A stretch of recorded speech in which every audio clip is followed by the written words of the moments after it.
నమస్తే. శ్రీ గురుభ్యో నమః. శ్రీమాత్రే నమః. శ్రీమాతా శ్రీ మహారాజ్ఞి శ్రీమత్ సింహాసనేశ్వరి చిదగ్నికుండ సంభూత దేవకార్య సమర్జిత ఉచ్యద్భాను సహస్రాభ చతుర్భావ సమన్విత రాగస్వరూపాషాఢ్య క్రోధాకారాంక్షోజ్వల శ్రీమాత్రే నమః. మనకి తప్పనిసరిగా గ్రహాలు అనేటువంటివి చలనంలోనే ఉంటాయి కాబట్టి గ్రహ మార్పు జరుగుతూనే ఉంటుంది. కొన్ని గ్రహాలు తొందరగా మారుతూ ఉంటాయి, కొన్ని గ్రహాలు చాలా నెమ్మదిగా మారుతూ ఉంటాయి, కొన్ని గ్రహాలు మధ్యమంగా మారుతూ ఉంటాయి. అలాంటి గ్రహాల్లో కుజుడు 45 రోజులకు ఒక్కసారి ఒక రాశి నుండి ఇంకో రాశిలోకి మారుతూ ఉంటాడు. మరి కుజుడు మారినప్పుడు ఇబ్బందులు ఉంటాయా, లాభాలు జరుగుతాయా అంటే ద్వాదశ రాశుల్లో కొన్ని రాశులకి మంచిగా జరగడం, కొన్ని రాశులకి ఇబ్బంది కలగడం అనేటువంటిది సహజ సిద్ధం. ఏ రాశి ఏ గ్రహం ఎటు జరిగినా కూడా కొన్ని రాశులకు మంచి, కొన్ని రాశులకు చెడు, కొన్ని రాశులకు మధ్యమంగా ఉండడం అనేటువంటిది ముఖ్యమైనటువంటిది.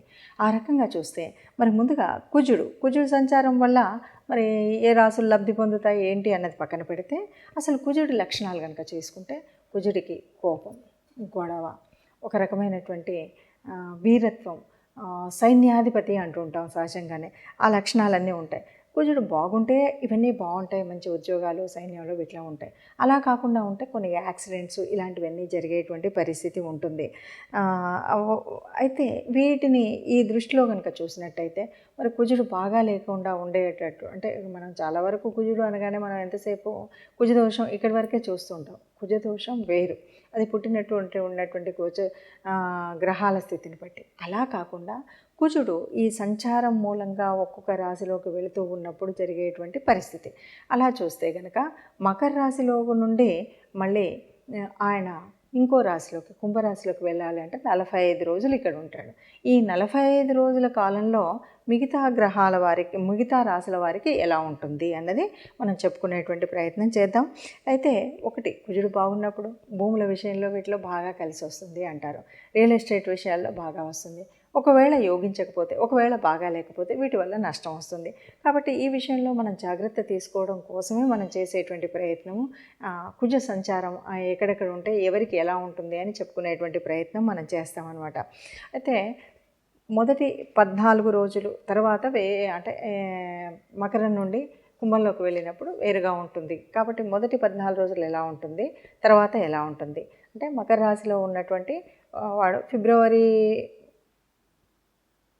కనుక చూస్తే మొదటి 14 రోజుల తర్వాత 15వ తారీఖు అప్పటి వరకు కుజుడితో పాటు ఉన్నటువంటి రవిగ్రహము కుంభంలోకి వెళుతుంది. అలా రవిగ్రహం కుంభంలోకి వెళ్ళేసరికి కుజుడు తన యొక్క శక్తిని అంతా కూడా ప్రదర్శించగలుగుతాడు. రవితో ఉన్నప్పుడు ఆ ప్రదర్శన ఉండదు కాబట్టి తన యొక్క స్వయం ప్రతిపత్తిని ప్రయోగించగలిగే శక్తి ఉండేటువంటి స్థితి మనకు కనిపిస్తుంది. కాబట్టి కుజగ్రహం ఈ 45 రోజుల వల్ల మిగతా ద్వాదశ రాశుల వారికి ఎలా ఉంటుందో చూద్దాం. తదుపరి రాశి వృషభ రాశి. వృషభ రాశి వారికి ఎలా ఉంటుంది? వృషభ రాశి వారికి ఎలా ఉంటుంది అంటే ఇది చెప్పొచ్చు మనకి 9వ స్థానం వస్తుంది కాబట్టి, భాగ్యస్థానం కాబట్టి ఇక్కడ ఉన్నటువంటి వాడు తన యొక్క ఉచ్చస్థితిలో ఉన్నాడు. ఉచ్చస్థితిలో ఉన్నప్పుడు ఏదైనా సరే శుభమే జరుగుతుంది. ఎప్పుడు కూడా ఏ గ్రహమైనా సరే తనకున్నటువంటి తన రాశిలో కానీ, ఉచ్చస్థితిలో కానీ, తన మిత్రస్థానంలో కానీ ఉన్నప్పుడు మంచి చేస్తూ ఉంటాడు. అలా కనుక చూస్తే వృషభ రాశి వారికి మంచి లక్గానే చెప్పొచ్చు. ఉన్నటువంటి వాడు ఉచ్చస్థితిలో ఉన్నాడు.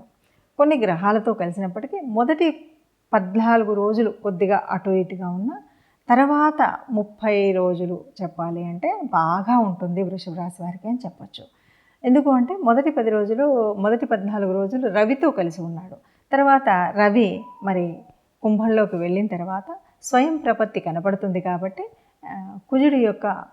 కుజుడి మూలంగా వచ్చేటువంటి భూముల ద్వారా వచ్చేటువంటి వాని కానీ, గృహాల ద్వారా వచ్చేటువంటివి కానీ, వాహనాల ద్వారా కానీ, లేదు వీటి వల్ల వచ్చేటువంటి లాభాలే కాదు సౌఖ్యాలు కూడా ఎక్కువగా ఉంటాయని చెప్పచ్చు. కాబట్టి వృషభ రాశి వారికి ఎలా ఉంటుందంటే మంచి ఆనందంగా, సౌకర్యంగా, సదుపాయాలతోటి ఇల్లు ఇంట్లో అంటే గృహానికి సంబంధించింది, భూమికి సంబంధించింది, వాహనానికి సంబంధించినటువంటిది.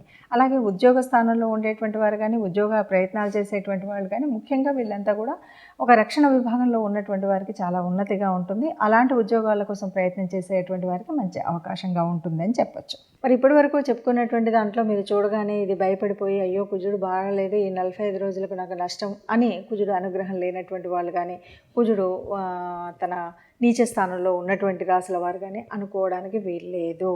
ఎందుకు అంటే మనకి ఇది గోచార రీత్యా మాత్రమే మనం చెప్పుకునేటువంటి పరిస్థితి.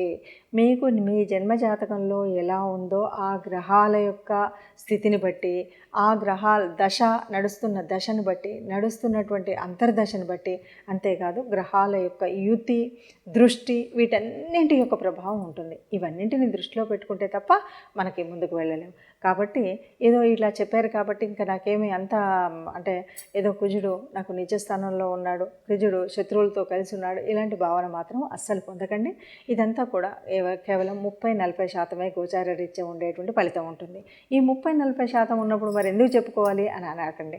ఎందుకు చెప్పుకోవాలంటే ఈ 30-40% అయినప్పటికీ కూడా మనకు ఈ నెల రోజులు ఆ ఇబ్బంది కూడా ఉండకుండా ఉండాలంటే రాబోయేటువంటి ప్రమాదం ఏంటి, రాబోయేటువంటి లాభం ఏంటి, రాబోయేటువంటి స్థితి ఏంటి, రాబోయేటువంటి ఈ స్థితిగతులను తెలుసుకొని దానికి కావాల్సినటువంటి దేవతా ఆరాధన కానీ, గ్రహ అనుకూలతకు చేయవలసినటువంటి పనులు కానీ, పూజలు కానీ చేసుకుంటూ, లేదు కోపాన్ని కాస్త నివారించుకోవడం, లేదు ప్రయాణం చేసేటప్పుడు కాస్త తగు జాగ్రత్తల్లో వెళ్ళడం, ఇలాంటివన్నీ నిర్ణయాలు తీసుకుంటాం. కాబట్టి ఈ నిర్ణయాల కోసమే మనం ముందు జాగ్రత్తగా ఈ విషయాలు చెప్పుకుంటూ ఉంటాము.